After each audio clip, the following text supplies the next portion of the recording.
mudrosti svevišnjega, ti što sve snažno i blago raspoređuješ, dođi, nauči nas putu razumnosti. Aleluja, aleluja, aleluja.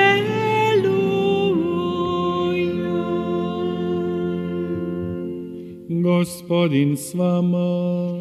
I s duhom tvojim. Početak Svetog Evanđelja po Mateju.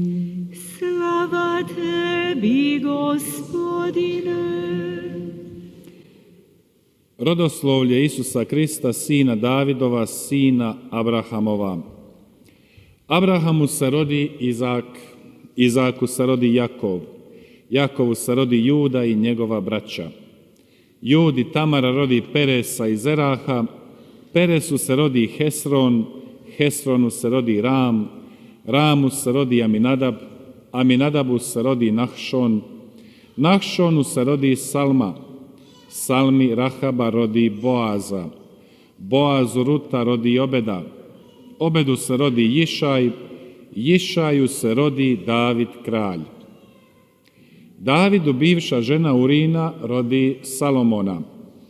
Salomonu se rodi Roboam, Roboamu se rodi Abija, Abiji se rodi Asa, Asi se rodi Jozafat, Jozafatu se rodi Joram, Joramu se rodi Ahazija, Ahazi se rodi Jotam, Jotamu se rodi Ahaz, Ahazu se rodi Ezekija, Ezekiji se rodi Manaše, Manašeu se rodi Jošija, Jošiji se rodi Jehonija i njegova braća u vrijeme progonstva u Babilon.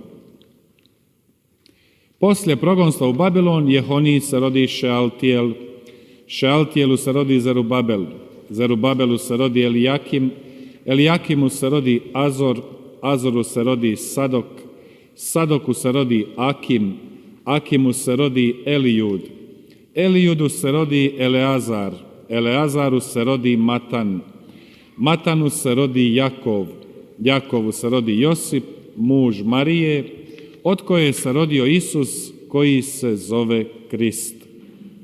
U svemu, dakle, od Abrahama do Davida 14 naraštaja, od Davida do progonstva u Babilon 14 naraštaja, poslije progonstva u Babilon do Krista 14 naraštaja. Riječ Gospodnja. Slava tebi, Kriste.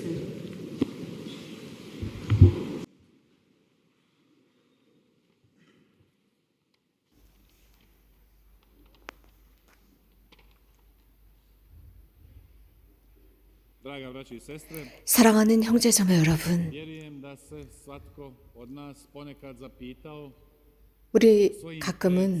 우리는 가끔 각자가 자신의 가치에 관해서 자문해 보았을 것입니다. 어떤 사람들은 자신의 부모를 모르는 경우도 있습니다. 많은 사람들은 할머니, 할아버지를 모르는 사람들이 있습니다. 심지어는 증조부를 기억하는 사람도 드물 것입니다. 이렇게 우리가 살고 있는 세대는 자신의 가족들을 잘 모르고 살아가고 있습니다. 이런 사람들이 누구이냐라고 묻습니다. 그들은 어떻게 살았을까 자문해 봅니다. 내 가정사 안에서 나의 기원은 어떻게 되고 우리 가정의 역사는 무엇이냐라고 물을 때가 있을 것입니다. 이렇게 삶을 살아가면서 어느 한순간 가정사, 즉 가정의 족보에 관해서 생각해보는 경우가 있을 것입니다. 이것은 당연히 인간적인 것이고 자연스럽고 당연한 것이죠. 마찬가지로 예수님도 예수님의 족보가 있습니다. 예수님도 당신의 가치가 있고 족보가 있습니다. 오늘 우리가 들은 이 복음 말씀은 마태복음의 시작인데 이 복음을 읽을 때마다 특히 성탄식에 우리는 이 복음 구절을 읽습니다. 그러면서 무엇인가는 조금은 특별한 것이고 이 족보에는 여러 다양한 이름들이 등장합니다. 누구에게서 누구가 나왔고 누구가 나왔다는 식입니다.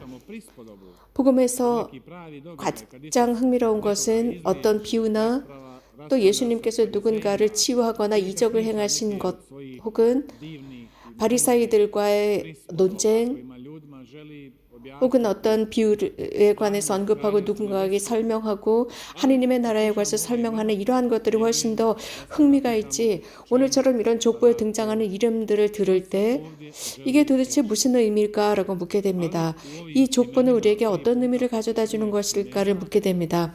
여기에 등장하는 14대의 이름들, 세 번에 걸친 14대의 이름들 속에는 예수님의 역사가 있습니다. 예수님의 인간의 개인사가 있습니다. 특별히 여기는 예수님의 두 스토리가 있다는 것입니다. 예수님은 인간이시며 하느님이시라는 이 두 역사를 동시에 지니고 계십니다. 영원함으로부터 오신 신성의 역사, 하느님, 영원한 아버지의 말씀이신 그분의 역사입니다. 하지만 그럼에도 불구하고 그분은 인성을 지니신 분으로서 그분의 역사가 있습니다. 족보가 있습니다. 개인사가 있습니다. 우리 각자와 마찬가지입니다. 우리는 단지 우리들의 족보를 제대로 알지 못하고 살아가고 있습니다. 알지 못하고 있지만 예수님의 족보는 아브라함부터 시작합니다. 왜 이것이 중요할 것일까요? 왜 여기에 등장하는 이름들이 우리에게 중요하게 여겨지는 것일까요? 왜냐하면 이 이름들 속에는 남녀노소가 등장하는데 거룩하고 좋은 사람들이 등장하고 있습니다. 또 이들은 사람들로부터 그렇게 좋게 여겨지지 않았습니다. 또 여기에는 4-5명의 여성들이 등장하고 있습니다. 유대 민족에 있어서 이렇게 여성들이 등장하는 것은 굉장히 특이합니다. 특히 예수님 시대에 그렇습니다. 거룩한 사람, 죄를 지은 사람, 나쁜 사람, 좋은 사람 등등 모두가 등장합니다. 하지만 여기에는 이 족보에는 여러 다양한 사람들이 등장하지 않고 장자에서부터 장자로 이어지는 족보입니다. 그 환경에 따라서 이렇습니다. 또 어떤 사람들은 이런 그 족보에 등장하기도 합니다. 그런데 이런 예수님의 족보 같은 경우는 유대에서 사용했었던 어떤 족보의 통상적인 방법이 아니라는 것을 보여주고 있습니다. 이렇게 하느님께서는 잘못된 부분에서도 당신의 역사를 써나가고 계시고 거기에서 하느님의 활동을 드러내고 있습니다. 잘못된 그곳에 아주 굳건하게 곧게 무엇인가를 드러내고 있습니다. 자, 이러한 예수님의 족보는 우리에게 무엇을 드러내는 것일까요? 이것은 유대 민족뿐만 아니라 모든 사람에게는 모든 민족 곧 이교 도들을 포함해서 하느님께서는 각자 개인의 선택의 의무가 있다는 것입니다. 어떤 누구에게도 강요하는 법을 내세우시지 않고 하느님의 프로젝트는 자연스럽게 실현되도록 합니다. 이러한 메시지는 중요합니다. 왜냐하면 예수님은 인성, 한 여인으로부터 태어났다는 것입니다. 사람들 속에서 태어났습니다. 바로 이 메시지가 중요합니다. 어쩌면 우리는 이 족보의 말씀을 들으면서 이 메시지의 중요성은 어디에 있는 것일까라고 생각할 수 있지만 그리스도교 역사 초기에서부터 아주 이상한 일들이 일어났습니다. 무엇인가를 믿고 고백합니다. 곧 예수님은 하느님이시다. 하지만 인성이 아니다. 라는 식으로 언급했습니다. 혹은 누군가는 예수님은 인간일 뿐이다. 유일하고 완전한 인간이지만 신성은 지니지 않았다. 등등의 말들이 있었습니다. 그러나 이것도 잘못된 것입니다. 예수님은 인성과 신성을 함께 지니셨습니다. 요한 복음사가는 예수 그리스도께서는 하느님으로부터 오신 육신을 취하신 분이다라고 언급하고 있습니다. 그분께서 그리스도임을 고백하지 않는다면, 즉 하느님께서 육신을 취하셨다는 사실을 고백하지 않는다면 이런 사람들은 논리적이지 않습니다. 왜냐하면 그들에게는 반쪽의 진리를 지니는 것입니다. 그리스도께서는 인성이고 신성으로서, 즉 하느님께서 육화되신 분이십니다. 특별히 우리는 대림의 두 번째 부분을 훨씬 더 성대하게 지냅니다. 이제 점차적으로 그 육화의 사건으로 들어가기 때문입니다. 하느님께서 육신을 취하셔서 우리들 사람들 가운데 계시고 우리들 중에 한 분이 되셨다는 사실입니다.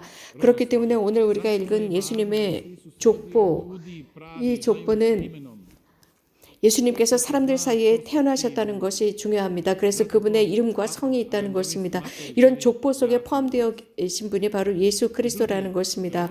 그럼으로써 마테오 복음사가는 바로 이 부분을 강조하고 있고, 또 신학자들이 언급했던 것은 하느님께서 왜 인간이 되셨느냐라는 것에 의문을 지녔습니다.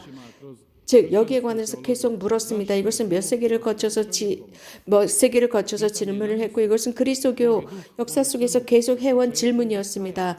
당연한 질문입니다. 하느님은 영이십니다. 그래서 그분은 한계가 없으신 시작이요 끝이신 분이십니다. 그래서 우리들의 어떤 인간의 법이나 잣대로 우리가 잴 수가 없습니다. 그분께서는 인간의 몸을 취하셨고 인간의 법을 그대로 취하셨습니다. 그래서 그분께서는 인간의 한계를 지니시고 인간이기 때문에 아플 수도 있습니다. 이러한 인간의 모든 것들을 당신께서 취하시고 인간 사이에 계셨습니다. 우리는 이러한 부분들을 묵상해 보아야 합니다. 시작이며 끝이신 그분께서 왜 인간의 육신을 취하셨을까입니다. 아시시의 프란체스코 성인도 이 부분에 관해서 묵상하셨습니다. 그분은 철학자는 아니었습니다. 그러나 이러한 육화 사건에 관해서 그분은 계속 감탄하셨고 묵상하셨습니다. 하느님께서 인간이 되셨다, 육화하셨다. 이것은 매우 놀랍고 감탄할 지경의 역사입니다. 겸손하고 아름답고 매우 놀라운 사건이지 않을 수 없습니다. 아시시 프란체스코 성인은 구유를 만드셨습니다. 이런 육화 사건에 그분은 경탄하면서 구유를 세계에서 최초로 만드셨고, 실제로 인간이 되신 그 하느님을 끌어안아 봅니다. 왜 구유를 만드셨을까요? 이 육화 사건이 당신의 마음 안에 훨씬 더 깊이 들어갈 수 있도록 하기 위함이었습니다. 그래서 이 구유에는 여인들과 남자들과 동물들과 구유 등등이 등장합니다. 마구간이 등장함으로써 정말 하느님께서 인간이 되셨음을 3차원적인 상태로 보고 느끼면서 이런 하느님의 신비, 위대한 그 신비를 체감하도록 하셨습니다. 주님의 신비를 직접 느끼도록 했습니다. 놀라우신 그 하느님, 영원하신 하느님, 그분께서 아주 작은 아기가 되셨다는 사실을 더 잘 묵상하기 위해서였습니다. 이 현실은 매우 아름답습니다. 매우 큰 신비입니다. 형제자매 여러분, 이 대림 시기를 지내면서 특별히 오늘부터 성탄 시기까지 우리는 아주 특별히 준비하는 시기로서 계속 묵상하고 하느님께서 과연 어떻게 인간이 되실 수 있었을까를 묵상하는 시기입니다. 말씀이 육화되셨다는 사건을 묵상합니다. 하느님께서 우리들 가운데 오셨고 우리들 중에 한 분이 되셨다는 사건을 더 열렬히 묵상하는 시기가 될 것입니다. 사랑하는 형제자매 여러분, 주님께 우리들의 기도를 봉헌하도록 합시다.